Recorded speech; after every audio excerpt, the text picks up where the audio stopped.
Segundo paso para nuestra América.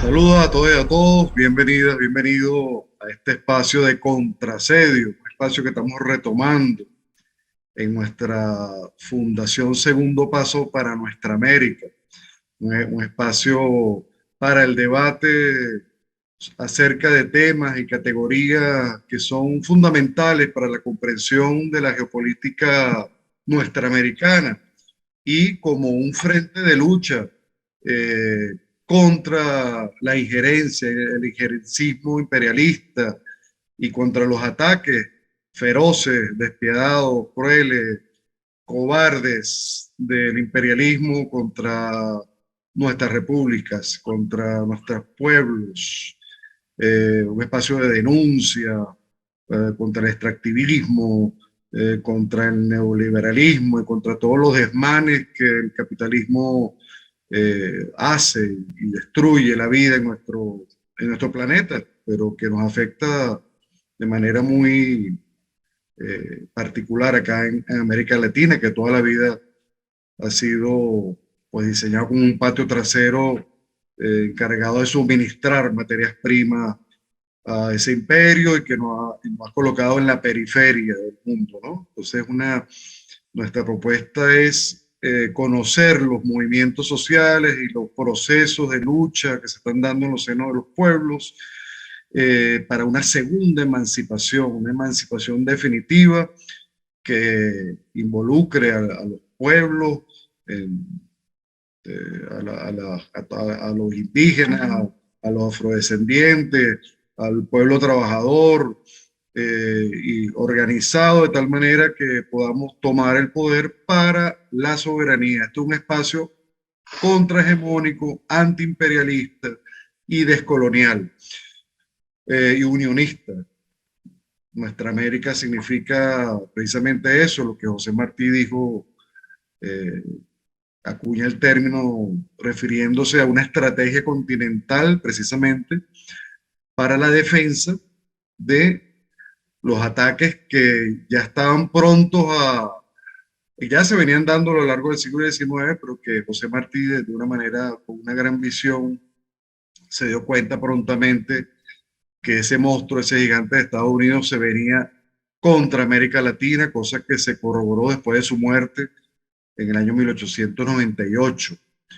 Bueno, hoy este espacio tenemos como invitado a un querido amigo, muy respetado, el profesor Omar Hassan Fariñas, profesor e investigador universitario de la Universidad Bolivariana de Venezuela, la ULAC. Es políglota, traductor, con una larga experiencia diplomática en el Parlamento Latinoamericano, en varias misiones al Medio Oriente, en Europa, en África, luego en la Embajada de Venezuela en Honduras y ahora, bueno, también se desempeña en la Cancillería. Es un conferencista muy connotado, que lo hemos visto aparecer muchas veces en distintos espacios, en Telesur, por ejemplo. Ha dictado conferencias en New Brunswick, Western Ontario, en Sussex, doctorando en Ciencias para el Desarrollo Estratégico, Estudios Históricos por la UVB. Bueno, el tema de hoy, el episodio de hoy, ayer iniciamos nuestro primer episodio con una entrevista sobre el progresismo de América Latina al doctor Ángel Tortolero. Hoy tenemos al profesor Omar Hassan para que nos hable de la multipolaridad en construcción, y en particular la troika de Teherán, es decir, la cumbre que apenas hace unos días atrás se llevó a cabo en Teherán y que reunió a los presidentes, a los líderes políticos de Turquía, de Irán, por supuesto, y de Rusia, Putin. Entonces, nuestra primera pregunta, profesor, con un carácter más pedagógico, que nos hable brevemente de esos dos conceptos, el concepto de multipolaridad y cómo el término troika se ha venido usando para descalificar los grupos, los ejes de resistencia, los pueblos que se reúnen, en este caso, en tres partes, en tres participantes, como es el caso al que nos referimos, Rusia, Turquía e Irán, pero que John Bolton en tiempos de Trump se refería a la troika autoritaria, tiránica, despótica de Venezuela, Cuba y Nicaragua. Adelante, profesor. Muchas gracias. Buenos días, estimado. En primer lugar, estoy muy agradecido con ustedes por invitarme y ponerme aquí a hablar sobre un tema que tanto me encanta y que tanto le dedico tiempo y esfuerzo. Y bueno, agradecer también el esfuerzo que ustedes están haciendo a nivel de nuestra América, de contrarrestar los discursos que son hoy en día quizás las armas de destrucción masiva más efectivas y que más se utilizan contra el pueblo del sur en general, pero de América Latina en particular. Vamos con el más sencillo que usted mencionó, que es la palabra troika. Troika obviamente se refiere a un componente de tres. Cuando se utiliza en las relaciones internacionales, se utiliza de una manera despectiva, como para señalar que es un grupo de armada. Por lo general también es como, vamos a decir, como llaman a la OPEP, el cartel. Igualmente, como no está persiguiendo las políticas que le interesa a ciertos países occidentales, entonces obviamente reciben esa expresión despectiva, más que todo, ¿verdad? Hay gente que no está suficiente con eso, tiene que decir troika despótica, troika antidemocrática, bueno, es bastante amplia. Ahora pasamos al concepto de multipolaridad. Es un concepto que lamentablemente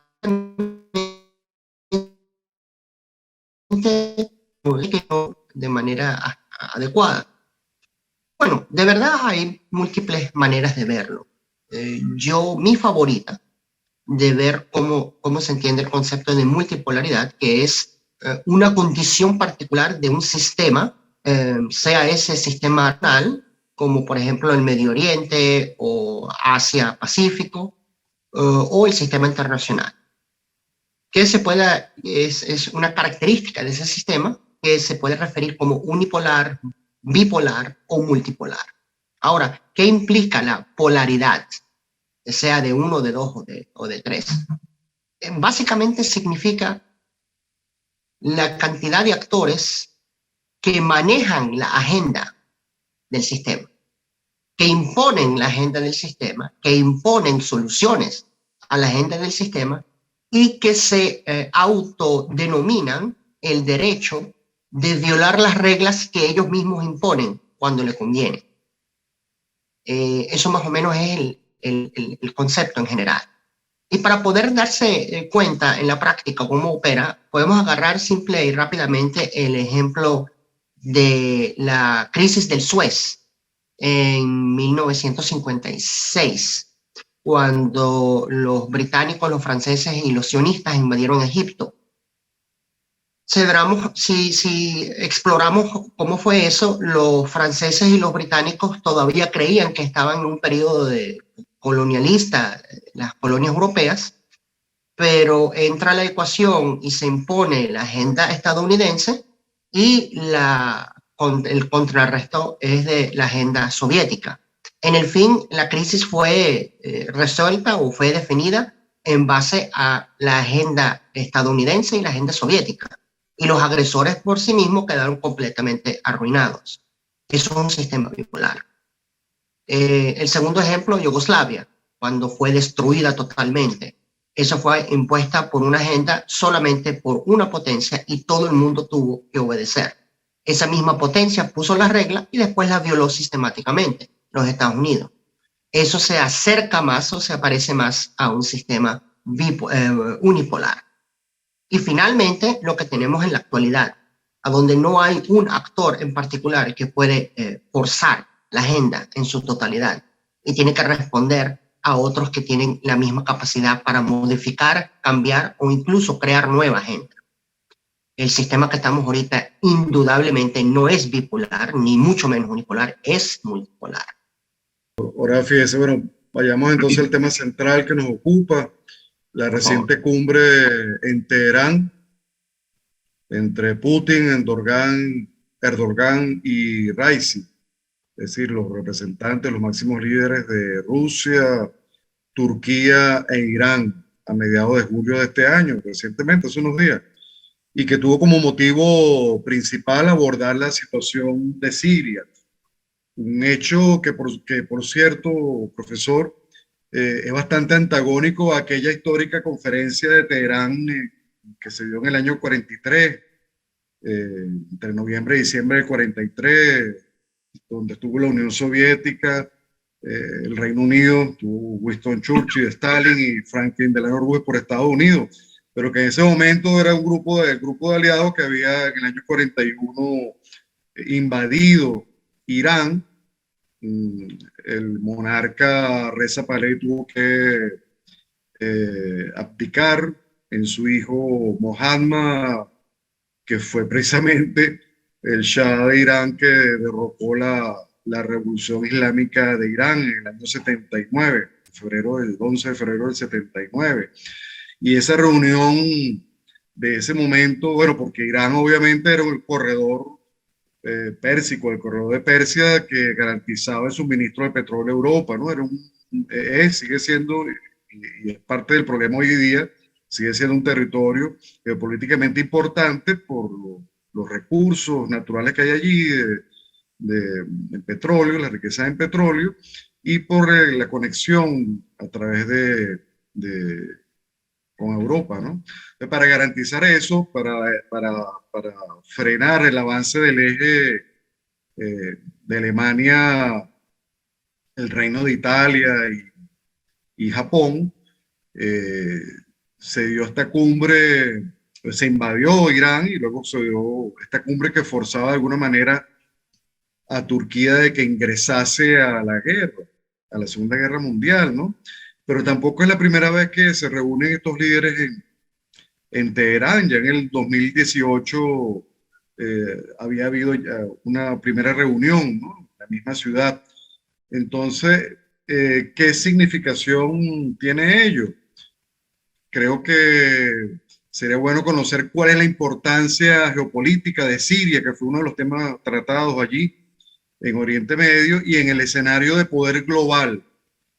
¿Cuál es la importancia geopolítica de Siria en el Oriente Medio, en Asia Occidental y el escenario global? Y un posible acuerdo entre Irán y Rusia y Turquía, nos preguntamos, ¿podría abrir el camino para poner fin a la guerra en Siria, a la guerra siria? ¿Y cuál es el papel de Israel, Estados Unidos y Europa allí en ese escenario, profesor? Bueno, antes de todo, gracias a Dios que usted no hace muchas preguntas y hace preguntas muy chiquiticas, muy pequeñas. Ahí tenemos, y usted me dice media hora, por favor, ahí tenemos 4 horas de debate, solamente para contestarle esas preguntas. Pero vamos a tratar de ser breve, aunque, si me permite, antes de entrar en esas temáticas, ya yo iba a abordar ese tema, pero cuando usted empezó a hablar de la cumbre que los occidentales llaman The Big Three, que también se dio en Yalta y también se dio en Irán durante la Segunda Guerra Mundial, yo cuando usted estaba mencionando eso, yo me estaba recordando de cómo era el contexto geopolítico de entonces. Y si uno se pone a hacer el contraste, es como que si fuera que no son 2 eras diferentes, sino 2 universos paralelos. 2 universos totalmente diferentes. Así de extraño es el asunto. Y creo que recientemente una de las gritaderas de los estadounidenses, cuando el señor Joseph Biden estaba en Arabia Saudita y se estaba dando la cumbre en el país de al lado de los rusos, los persas y los turcos, yo me acuerdo que uno de los reclamos fue una noticia que la gente hoy en día consume de manera muy natural, pero no se pone a reflexionar. Yo me acuerdo muy claramente cuando yo estaba creciendo en la década de los 1980. Y esa fue una década bastante feroz para el Medio Oriente porque había guerras por todos lados. Y era interesante ver cómo las noticias hablaban de cómo Rusia, la Unión Soviética, estaba suministrando armas primero a Egipto, después a Irak, a Irán, durante esa horrible guerra de 8 años entre Irak e Irán. Y, igualmente la entidad sionista recibiendo armas de los gringos, los países del Golfo recibiendo armas de los gringos también. Siempre veíamos que el flujo de armas era desde la Unión Soviética o Rusia o los Estados Unidos hacia los países del sur. Imagínese usted un título de prensa a donde los Estados Unidos está condenando a Persia, a Irán, por venderle drones de alta tecnología, sofisticada, a Rusia. Imagínese usted el logro que ha obtenido la Revolución Islámica, que como un país del sur ahora suministra un nivel de tecnología a lo que es indudablemente una potencia militar global, que es Rusia. Así de extraño es el mundo. Esa nota de prensa la tomamos por común hoy en día, pero si la trasladamos a 20 años atrás, sería lo más ridículo del mundo. ¿Cómo puede ser que un país del sur le va a suministrar tecnología sofisticada a un país del norte? O un país desarrollado, avanzado, una potencia. Pero es la realidad de los logros que ha tenido esa revolución en Irán. Y justo eso es el tema que nos ayuda a descifrar lo que sucedió. No podemos separar la cumbre de lo que yo prácticamente veo como el mecanismo de Astana o Nur Sultan, de lo que sucedió en Jeddah, en Arabia Saudita, porque es básicamente la cumbre y la contracumbre. El grupo de Astana o la fórmula de Astana, como sabemos, es un encuentro entre los turcos, los persas y los rusos para resolver la situación en Siria. Y obviamente Siria estaba como punto número 1 en esa agenda, pero va mucho más allá del tema de Siria. No es una coincidencia que se dio exactamente al mismo momento que el señor Joseph Biden estaba participando en la cumbre regional de los países del Golfo. Ni con el tema del petróleo, no puede ser una coincidencia, no lo es. Y eso es para dejar bastante claro en qué tipo de sistema internacional estamos. Por eso es que yo también considero y estoy completamente en desacuerdo con gente que habla de la nueva bipolaridad entre los Estados Unidos y China. Eso es una visión falsa, equivocada y errónea. Porque ni los Estados Unidos ni la China le puede dictar la agenda a la India, otra gran potencia global.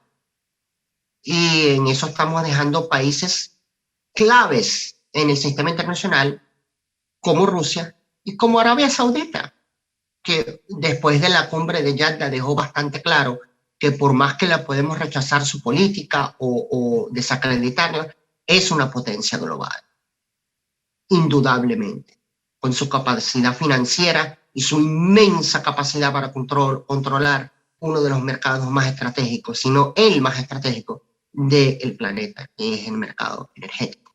Y que no lo puede hacer solo, sino que lo tiene que hacer con el OPEC Plus, es decir, con Rusia específicamente.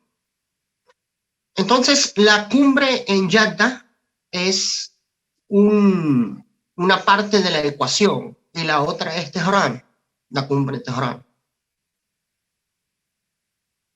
Lo que se trató en Teherán fue básicamente cómo expulsar a los Estados Unidos de Siria. La salida de los Estados Unidos de Siria cambiaría la ecuación de una manera tan drástica que yo creo que a este momento no podemos ver todas las consecuencias. Pero el hecho de que ya hay un nivel, aunque sea mínimo, de ajuste de visión entre Ankara, Moscú y Teherán, es impresionante. Habla volúmenes de la necesidad que se encuentran estos países de responder a acciones cada vez más agresivas, destructivas por parte de los Estados Unidos y, bueno, cualquier aliado que le siga el camino. Por mucho tiempo creíamos que Arabia Saudita era uno de estos, los aliados que le siguen ciegamente el camino. Como lamentablemente vemos, y lamentablemente para el pueblo alemán, vemos que es Alemania de la actualidad. Pero la visita del señor Joseph Biden a Arabia Saudita no fue muy productiva, ni fue muy positiva. Algo que nos extraña por la fuerte alianza que ha existido en los últimos 30, 40 años entre ambos países. Pero a la vez no nos extraña por las fricciones, por los problemas que han existido y porque estamos en un mundo muy diferente ahora, muy diferente. Entonces, ese encuentro no fue lo que estaba esperando el señor Biden. Imagínese usted, cuando llegaron todos los países del Golfo, fueron recibidos por el príncipe heredero, que es el de facto líder, en el aeropuerto. El señor Joseph Biden fue el único que fue recibido por el alcalde de Jeddah, o algo por el estilo. En temas de protocolo para un país como Arabia Saudita, eso es un mensaje demasiado profundo. El hecho de que el señor Joseph Biden se tuvo que ir de Jeddah sin conseguir lo que estaba buscando y hasta los momentos no lo ha encontrado. A pesar de que ha bajado un poquitico el precio del petróleo, que él se lo está desesperadamente atribuyendo a sus gestiones, pero en realidad tiene que ver más con los mecanismos que están actuándose entre Rusia y la Unión Europea en la actualidad, más que cualquier otra cosa.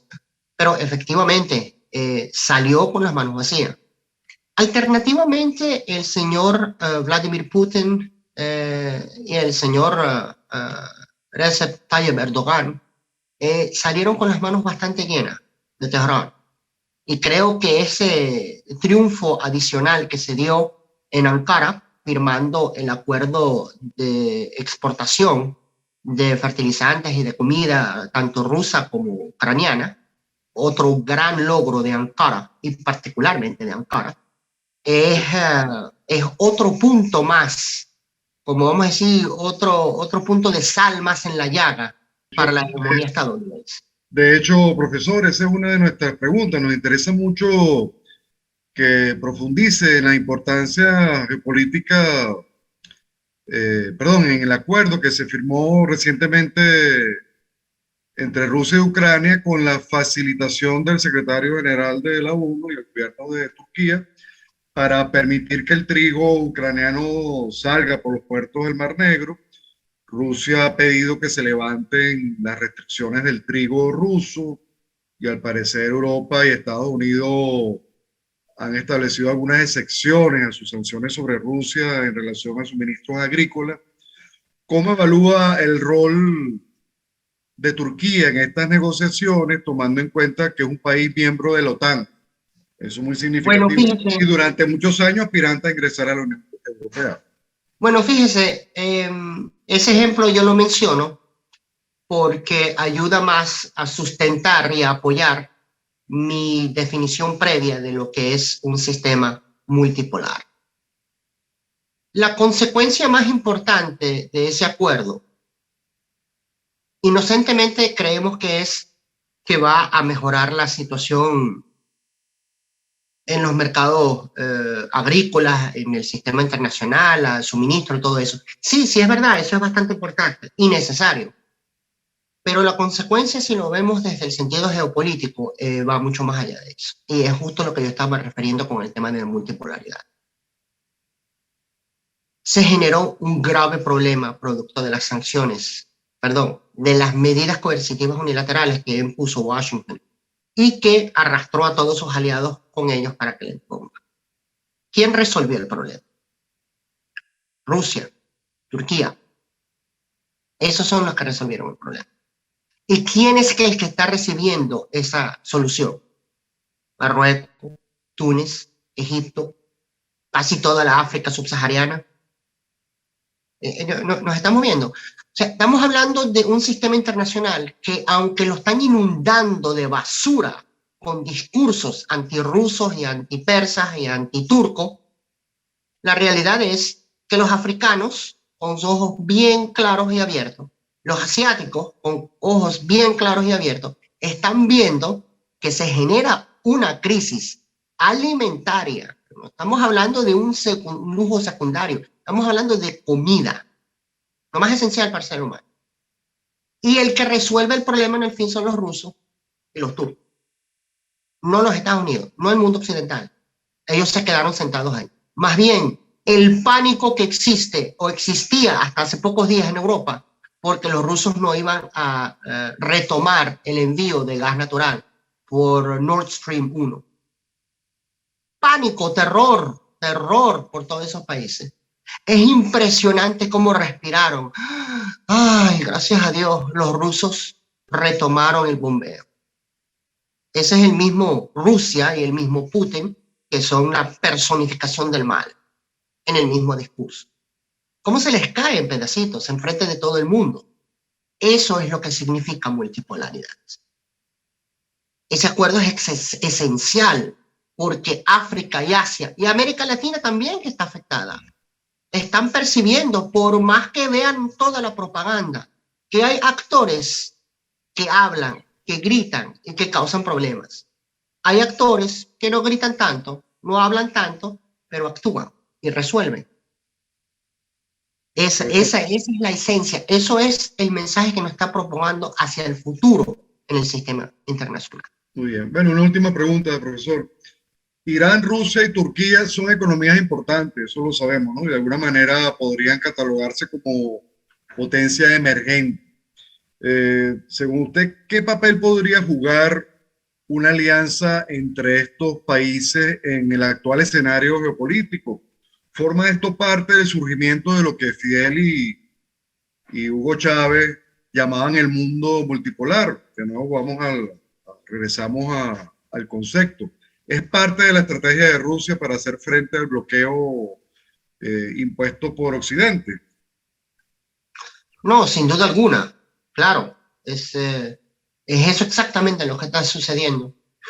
Pero en referencias particularmente a lo que dijo el presidente y comandante Hugo Chávez, él dijo en 1998 que se asoma un mundo multipolar.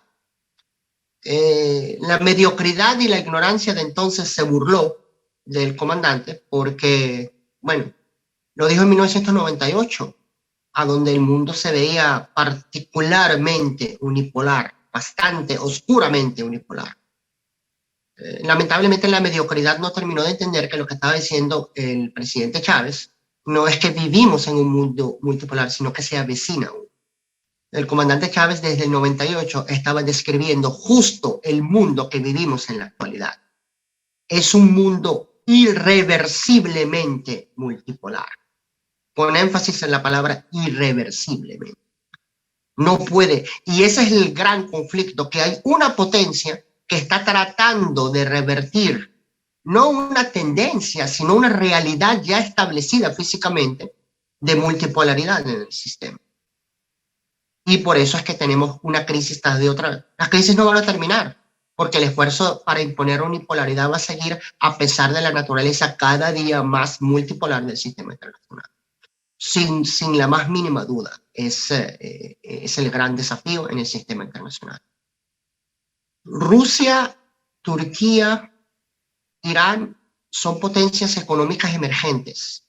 Ninguna de ellas le llega al gigantesco asiático, que es la China, que es el futuro de la economía global. Pero no nos olvidemos también el otro gigante asiático, que es la India. Otra potencia que actúa de manera bastante independiente y soberana. Entonces, ya no va a existir, ya no existe incluso esa tradición de casi 300 años de hegemonía económica, militar y política que reside en el mundo occidental y que se traspasaba de una potencia a otra, ¿verdad? De los franceses a los ingleses, de los ingleses a los alemanes, de los alemanes a a los estadounidenses, que son parte de la misma familia occidental, ya está saliendo ese poderío, esa concentración de capacidad económica, y se está regando particularmente en la región asiática, sin descontar a posibles potencias en América Latina y en África. Pero de nuevo, ahí es donde está el peso, tanto demográfico como económico del planeta. Entonces es un mundo bastante diferente al que conocimos antes, y básicamente es porque se está rompiendo el monopolio que tuvieron el mundo occidental. Por eso es que países como España, como Francia, como Alemania, están abandonando su propia soberanía, están autodestruyéndose para seguir la agenda estadounidense. Porque por más autodestructiva, o más bien, por más destructiva que sea la agenda estadounidense contra esos países, ellos tienen un pequeño chance dentro de una potencial y posible hegemonía estadounidense. Pero cuando eso desvanece, tanto Europa como los Estados Unidos regresarán a sus posiciones verdaderas, y será un mundo a donde los europeos no tienen o no disfrutan del privilegio que han disfrutado en los últimos 300 o 400 años. Así de radicalmente diferente es el sistema internacional de la actualidad en comparación con hace 10 años. Excelente, profesor. Bueno, muy agradecido, profesor Omar Hassan Fariña, por su presencia, por su participación en este programa Contrasedio. Hemos tratado el tema de la multipolaridad en construcción, y como punto de reflexión, o como tema de reflexión, un evento reciente, que es la cumbre de Teherán, donde participaron los presidentes de Rusia, de Irán, por supuesto, siendo el país anfitrión, y de Turquía. Como hemos visto, pues hay antecedentes respecto a esto, y hay una gran significación alrededor de ese evento, ¿no?, que tiene connotaciones globales. Bueno, muchas gracias, profesor. Este es un espacio donde nos estaremos encontrando con ustedes, Dios mediante, para tratar otros temas. Muchas gracias a todos y a todos, y que sea de provecho estos contenidos críticos que hemos querido elaborar para ustedes. Hasta luego. Muchas gracias. Segundo paso para nuestra América.